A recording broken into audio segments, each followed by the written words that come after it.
Hi and welcome back to another video of jPlay. I am Marcus and today will be a relatively short video as I basically only wanted to show you my new intro trailer in this one. But as no one really cares about intro trailers, I decided, okay, let's give you some more food and show you the games I'm working on at this point in time. So these are some of the games I'm considering for a review, playthrough or walkthrough video. Some of those will definitely see a full playthrough, others maybe only a review or walkthrough video. This is then something I will decide on a case-by-case basis, and of course I'm always willing to hear from you guys what you want to see in full length basically. Let's start with Pathfinder, the adventure card game, and the Skull and Shackles base that basically don't look too close to the box. This is damaged, but I think it needs to be worn out. They are pirates after all. I've never played this one here before, but I do have some experience with Rise of the Runelords, and from what I read here in the rules, it's not really that different from the, let's call it the original game or the first game in line here. So you also have those adventure decks, you have the character decks, a lot of cards, you name it basically. As I'm really the yo-ho kind of guy, I was really intrigued of this pirate theme here, those Skull and Shackles, and that's why I decided, okay, I will definitely give this one here a try and will more or less play it out. Not sure if I will record a complete adventure deck, but definitely one or two little scenarios.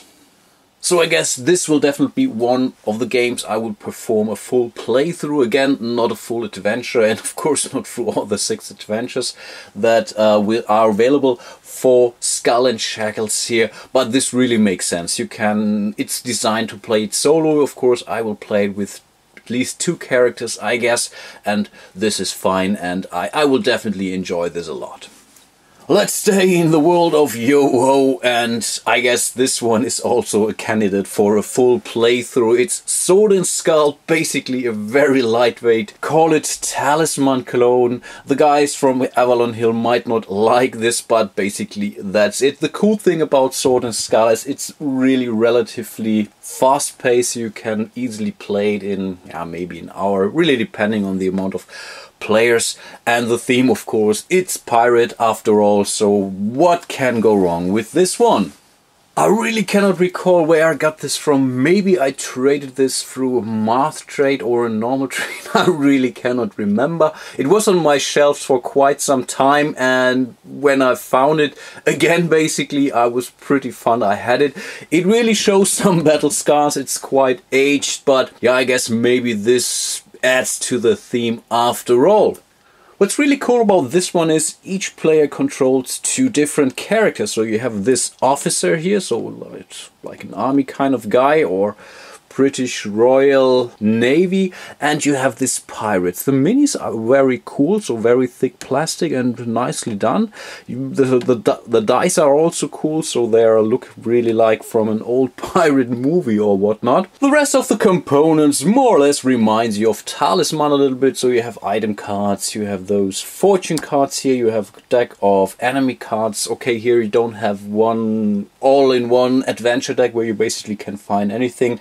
But nevertheless, when I play this game, I guess you will agree with me that there are some similarities to Talisman, which I do like, of course.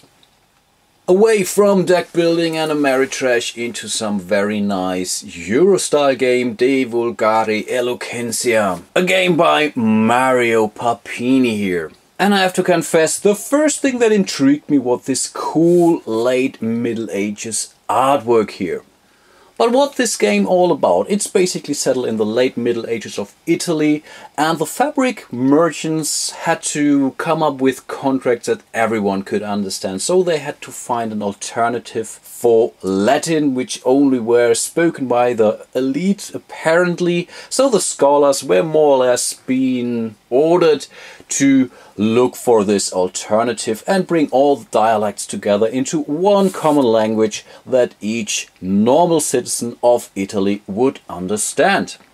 So the players have to provide their share in order to form this common language. They can do that as a banker or trying to get higher in the hierarchy of the Catholic Church and whatnot. So there are really different ways to achieve victory in this one. This is the German version of the game, but as it stands, most of the Euro-style games, most cases come in language independent material, and that's basically the same here. Of course, the rules right now are only in German, but again, I will do to explain that to you as good as I can. This is definitely not a candidate for a full playthrough. I think this will be a walkthrough video where I will show you maybe 2, 3, 4 turns in order to give you a common understanding of how the vulgari eloquentia actually works.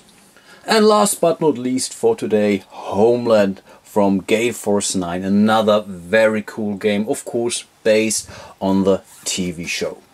As this is a game for 3 to 6 players, and when we played it we figured 6 players is actually maybe not the sweet spot, more 4 or 5, at least this was our thought on this. I think I won't be doing a full playthrough for Homeland here as well. The main reason for that is another one, and this the subtitle says is a game of espionage, deception and paranoia. And this is really something that you cannot really demonstrate in a solo playthrough mode, because this is what the game is all about. The mechanics are very straightforward, so you get into the rules so easily, but all the things that happen between the player, who to trust, who might be on my side, who should I support in order to fulfill my personal goals and such, this is really something you cannot do on your own. On the Geek it says that Homeland is a semi-cooperative game.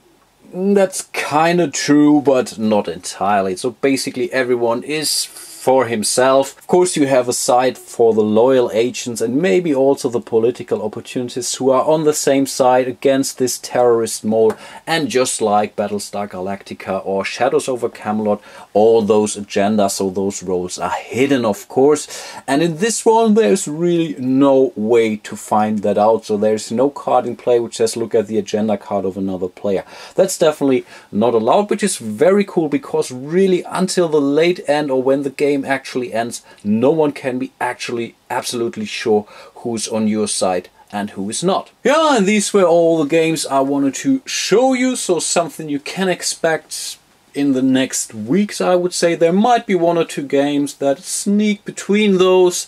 Not sure and what interest I really have. Of course I have to prepare those, especially Pathfinder. I have to do some reading and give it some try.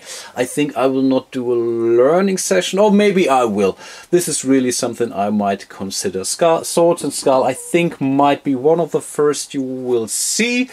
So expect a full playthrough, that's at least something I guess. But for all the others I'm not quite sure which order I will record those. If you have any wishes or want to express your thoughts on that, and maybe you say I don't want to see Sword and Skull, please directly dive into Pathfinder or Homeland or De Vulgari Eloquentia, please let me know and I might reconsider this.